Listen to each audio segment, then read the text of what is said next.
Madhu. Urs company. ఈ కంపెనీకి స్థలం కేటాయించిన విషయంలో ఇటు వైసీపీ నేతలకు అటు టీడీపీ నేతలకు యుద్ధం జరుగుతున్న విషయం అందరికీ తెలిసిందే. ఈ మాటల యుద్ధం ఎక్కడి వరకు దారి తీస్తుందనేది ఎవరికి తెలియదు. అయితే రీసెంట్ గా వైఎస్ జగన్మోహన్ రెడ్డి ఈ ఉర్సు కంపెనీకి సంబంధించి కొన్ని వివాదాస్పద వ్యాఖ్యలు చేయడం అయితే జరిగింది. ఏంటి అంటే విశాఖలో రూపాయికి ఇడ్లీ వస్తుందో లేదో తెలియదు కానీ కోట్లు విలువ చేసే స్థలం మాత్రం రూపాయికి వస్తుంది అన్నట్టు చాలా హాస్యాస్పదంగా మాట్లాడడం అయితే మనం అందరం చూసాము.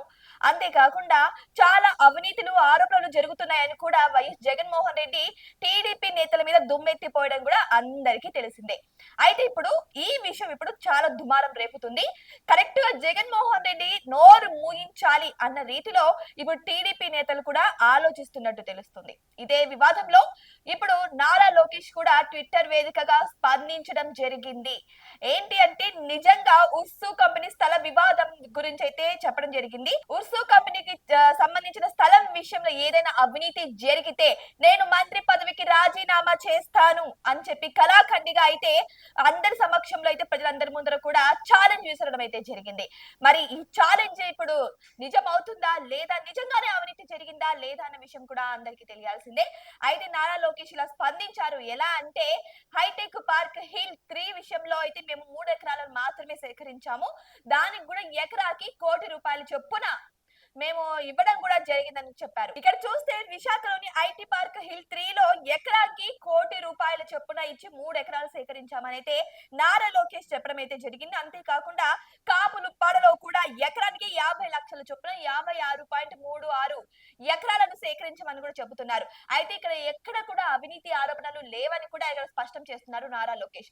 ఒకవేళ అవినీతి జరిగిందని వైఎస్ జగన్మోహన్ రెడ్డి నిరూపిస్తే డెఫినెట్లీ నేను మంత్రి పదవికి రాజీనామా చేస్తాను అని ఛాలెంజ్ ఇస్తారు ఎక్స్ వేదికగా నారా లోకేష్ గారు. సో ఇదంతా కూడా సరైన ఎఫెక్ట్ లాగా కనిపిస్తుంది.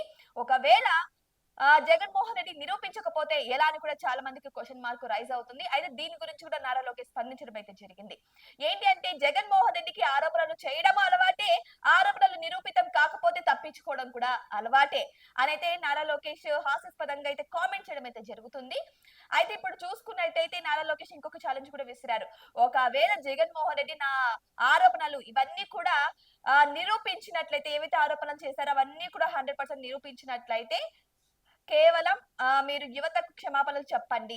ఒకవేళ నిరూపిస్తే నేను మంత్రి పదవికి రాజీనామా చేస్తాను. ఒక సామాన్య ప్రేక్షకుడిగా నేను బతుకుతాను అనైతే ఛాలెంజ్ విసరడం అయితే జరిగింది నారా లోకేష్.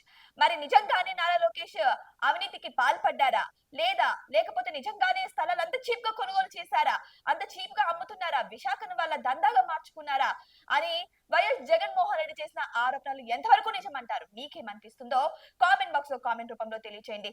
లేదంటే నారా లోకేష్ నిజంగానే అవినీతికి పాల్పడరా, అన్ని న్యాయబద్ధంగానే జరుగుతున్నాయా, ఆంధ్రప్రదేశ్ అభివృద్ధికి నారా లోకేష్ కీలక పాత్ర పోషిస్తున్నారా అన్న విషయం మీకు నిజం అనిపిస్తే దాని గురించి కూడా కామెంట్ చేయండి. ఒకవేళ ఉర్సు కంపెనీలో నిజంగానే అవినీతి జరిగిందా, అది అవసరమా లేదా, అసలు ఊరు పేరు లేని ఉర్సు కంపెనీకి అన్ని కోట్లు ఎందుకు తగలేస్తున్నారు అని జగన్మోహన్ రెడ్డి ఆరోపణలు నిజమంటారా? ఇందుకు మీకేమనిపిస్తుంది? మీ అభిప్రాయాన్ని కామెంట్ బాక్స్ లో కామెంట్ రూపంలో తెలియచేయండి.